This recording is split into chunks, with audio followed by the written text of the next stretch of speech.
Ça pique mais c'est bon. Anne Romanoff. Chris Deslandes a fait votre portrait, Mimi Mati. Bonjour Mimi Mati, bonjour Gilles Le Gardinier. Alors ne m'en veuillez pas Gilles Le Gardinier, mais je vais consacrer la plus grande partie de ce portrait à Mimi. C'est dégueulasse. Pour deux raisons, je vais vous expliquer. D'abord, je préfère les filles. Et d'autre part, Mimi, vous m'avez gentiment signé un autographe dans les années 80 et je vous en suis très reconnaissant.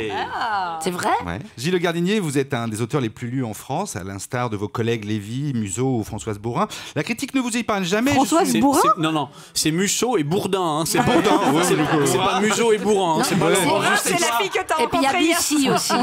Il y a Ok. Bussy, Musso et Bourdin. Parce que j'ai vu que vous étiez Non, c'est Jean-Jacques Bourdin. dans le trio de tête hein, des auteurs Alors, les plus... les classements, ce qui m'importe, moi, c'est le plaisir qu'ont les gens à me lire. Les classements, c'est le métier qui veut ça. Mais on change, des fois on monte, des fois on descend. Honnêtement, devant qui, derrière qui, je m'en fous un peu. Ce que je veux, c'est être sur la table de Noël. Vous avez un vrai problème. Tous les quatre. La critique ne vous Je suis épargne. déçu, hein, je vous voyais au-dessus de tous. Enfin, si je peux me permettre. Ok. La critique ne vous épargne pas, Gilles, et je suis certain que vous connaissez cette phrase de Louis de Funès. D'ailleurs, vous en parlez dans le livre, pas de Louis de Funès, mais à qui, quand on lui parlait des mauvaises critiques de la presse, répondait que c'était pas grave vu qu'il lui restait le public. Gilles Le Gardinier, moi qui ai écrit une centaine de premiers chapitres, je respecte beaucoup votre style car il n'y a rien de plus compliqué que de faire simple. Je vous remercie aussi d'avoir écrit cet ouvrage avec Mimi Mati, qui est une artiste populaire et exemplaire. Mimi Mati, vos débuts dans la vie n'ont pas été faciles.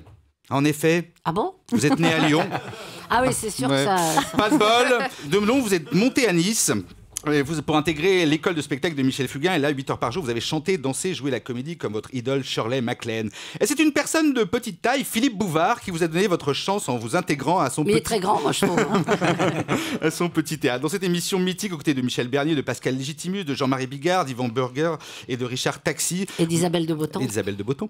Vous avez fait rire la France entière avec vos sketchs. Vous prendrez votre envol en formant un trio avec Isabelle de Botton et Michel Bernier, trio intitulé Les Filles. Oui, bon, là, vous n'êtes pas très foulé sur le nom du trio. Oui, mais hein. ça résumait assez bien ce qu'on était. Oui, vous étiez des filles, en fait, voilà. Ça se voyait. Là encore, le public vous suit et dans vos spectacles, comme Le Gros Navion, est un succès. C'est au tour de la télé de vous faire les yeux doux. Une Nana pour la 2, puis une Joséphine pour TF1 vous fait entrer dans le cœur des Français. Tout en interprétant cette fée moderne, vous continuez la scène et le public vous est encore au rendez-vous que vous lui fixez à intervalles plus ou moins réguliers. Mimi, vous êtes devenue au fil des ans, au fil des épisodes de Joséphine, la bonne copine des ménagères, la nounou de préférée de tous les enfants, l'amie fidèle qui sait toujours trouver une solution quand tout semble perdu. D'ailleurs, si vous avez 5 minutes après l'émission... D'accord. Je si vous consulte pouviez claquer dans la des doigts, petite j'ai pièce des à tas de côté. soucis en ce moment. Plus sérieusement, je voudrais vous dire merci, Mimi. Merci d'apporter du bonheur aux Français. Merci de nous montrer que jamais rien n'est foutu. Merci d'avoir fait de votre vie un exemple pour nous tous. Je sais bien que la vie ne vous a pas épargné, mais nous sommes tous porteurs de différences. Regardez-moi, j'ai l'air dans la norme comme ça, mais j'ai un micro-pénis et des poils dans les oreilles. Et bien j'en bave, et croyez-moi, enfin même trop, vu que j'ai les glandes salivaires disproportionnées. Quoi qu'il en soit, Mimi Mati, vous avez su démontrer... tu fais rêver. Vous avez su démontrer que la Ouais, seule ça fait grandeur envie. qui vaille, c'est celle de l'âme et du cœur. Et dans ce registre-là, vous êtes une géante.